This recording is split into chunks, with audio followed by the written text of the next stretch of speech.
Hey everybody, this is Kristy Miley from Coldwell Banker and Redbird Realty Group, and I wanted to share a little bit about how I get paid, both as a seller's agent and as a buyer's agent. So, as a seller's agent, when you list your property with me, we will negotiate the fee for the commission, and that commission total does cover both my fee and the buyer's agent's fee. So when you list with any agent and you go into the MLS, you have created via the listing contract the contractual agreement to pay the buyer's agent. And so when the listing agent does facilitate the marketing, which activates the buyer agent community, the buyer's agents already know, because we have it listed, that you've already agreed to pay for their fee. So when you hire a listing agent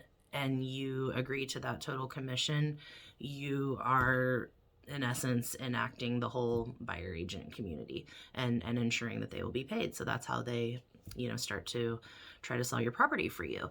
So let's just use the term 6%. Prices aren't fixed.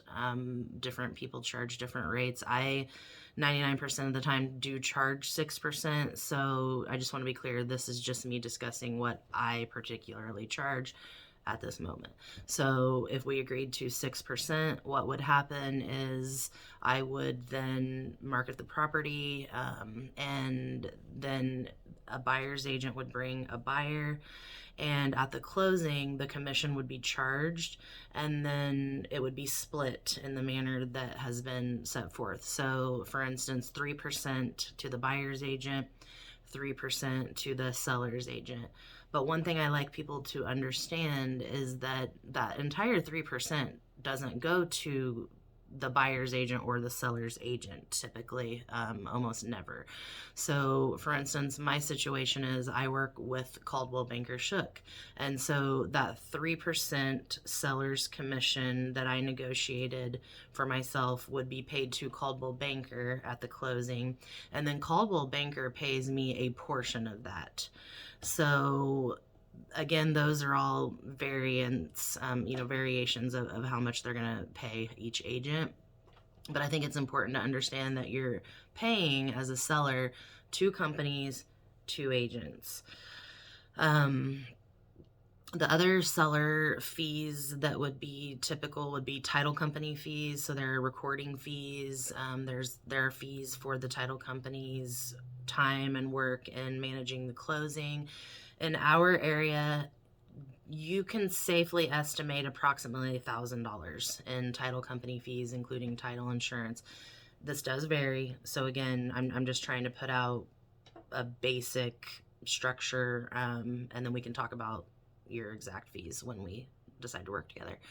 So commission for the agents and the marketing and all of the selling features that take place, the MLS insertion, etc., that's all covered in that. 1,000-ish for title company, and then any taxes that you owe for the portion of the time that you've owned the property do become due at the closing. So we collect our taxes a year in arrears. So it's common for someone to have an entire year's worth of taxes due at the closing, because you'll need to credit the buyer for the portion of the time that you own the property, so that when a year later that bill actually becomes due, they have received the credit and they can go ahead and pay for that. There's usually inspection related fees. Our current market, I've sold a lot of property as is the last few years, and so that has been removed. I still think it's good to always factor that in your process as you're just thinking through what you would need in order to want to sell the property, or just the value in general. So depending on what your property needs, that is kind of a basis of where you could estimate fees. So if it doesn't really need any work that you're aware of, maybe you'll have no inspection negotiation. If it needs some significant work, maybe it has older mechanicals like roof, furnace, air conditioner, maybe you can be looking at $5,000 to $10,000 worth of a secondary inspection negotiation.